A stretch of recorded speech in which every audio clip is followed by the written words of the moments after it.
Hello, my name is Jimmy Charles. Hi, I'm Lexi, and we're Rutgers students here to let the community know about meningitis and ways to prevent the disease. Meningitis is an extremely deadly disease that is known worldwide and affects over 1 million individuals every single year. It is important that we teach others ways to prevent it, for it is extremely dangerous, and if we find ways to prevent it, we can save a lot of lives. It can be caused by bacteria, fungi, viruses, and parasites, but bacterial meningitis is most commonly seen. Meningitis is an infection that should be taken very seriously by all people because of its deadly effects. So, meningitis is a severe infection of the fluid that surrounds the spinal cord in the brain. This fluid is known as cerebral fluid. Infection of the cerebral fluid can cause symptoms such as stiffness in your head, your neck, or your back. Now, meningitis is most commonly seen in infants less than a year old, but it can affect anyone. College students, also people with disabilities can also be affected. The best treatments for meningitis is to catch it before it catches you. There is a vaccine most commonly known as MCV4.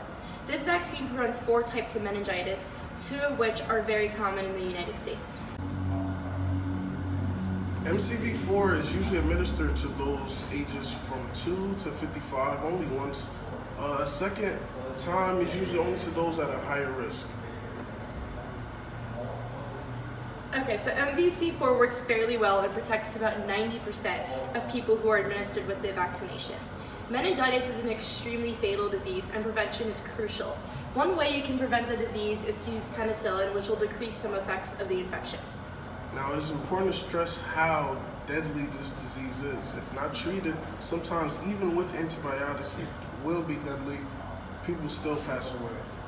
Meningitis can also lead to a loss of limbs, nervous system problems, deafness, intellectual disabilities, and seizures. Now, while it is extremely deadly, there are still victims that are living with the disorder. So today we're going to go out and interview a victim of the disorder. Now we're going to go to Nick, who's going to interview a victim who lives with the disorder today. And now to Nick. Thank you, Lexi and Jimmy. We're here with Azam, who's a meningitis victim. Take us to the day of your meningitis attack. So basically, it was just like a normal day. I woke up and I went to lecture. During the middle of lecture, I started to feel really groggy and tired, so I decided to go back to my room afterwards. And I tried to climb into bed, but that was really difficult for me to do, and I had a terrible headache. It just felt like a really bad hangover. Besides the headache and exhaustion, how else did you feel? I felt horrible. The whole room was spinning. I felt really dizzy, and I couldn't even do basic tasks such as walking or talking. And I specifically remember trying to turn off all of the lights in my room, including my television, and I couldn't even look at my phone because they were really bothering my vision. And I also remember that I had rashes all over my body. So did you know you contracted meningitis? I had no idea. To tell you honestly, not a lot of people know about meningitis. And I bet that if you asked 10 college students, maybe only 3 or 4 would be able to tell you about it. And at college students, we're actually at a higher risk because we live in dorms. And the dorms, we use the showers, the bathrooms, the sinks. And you know that those bathrooms aren't as clean as they should be. And that's just even more of a reason for disease to spread. Sometimes you even see people, they use the bathroom, they don't even wash their hands. So that just shows how much people know about, how much people don't know about how disease is spread. And the doctors told my friends that if they had waited an hour later to take me to the hospital, I probably would have lost my life. So I'm really grateful for them bringing me early. So do you have any advice now for students that have been affected by meningitis? Absolutely. I have 2 tips in particular. The first one is kind of a no-brainer, but you have to be very hygienic. So simple tips such as washing your hands for 20 seconds, using soap. Another tip would be to use shower slippers when you go to the bathroom because you never know what kind of contact you have when your feet are touching the ground. So the slippers are a good investment.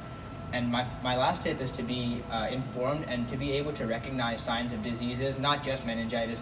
So, for example, my friend, she was able to recognize my rash as meningitis because of a tip that she learned. And that tip particularly is you just take a glass cup and you press it against the rash. And if the rash blends in with the skin, then it is not connected to meningitis. So to be informed and to be hygienic is the best way that you can prevent this disease across campus. All right. Well, thank you very much for taking your time and informing other people. No problem. Thank you. All right. Back to you guys. Wow, Azam is so strong for sharing his story. Now, Nick is going to interview Brianna from the Rutgers Student Health Center, who's going to talk to us more about ways to prevent the disease here on campus. Hi, we're here with Brianna from the Rutgers Health Center. She's going to let us know where students can get vaccinated on campus. Hi, I'm Brianna, and I'll let you know about places in which you can get vaccinated. You can come and follow me. Here they have posted all of the times and locations from College Ave campus, Bush Livingston campus, the Cook Douglas campus, and they have other services in which you can contact for more information.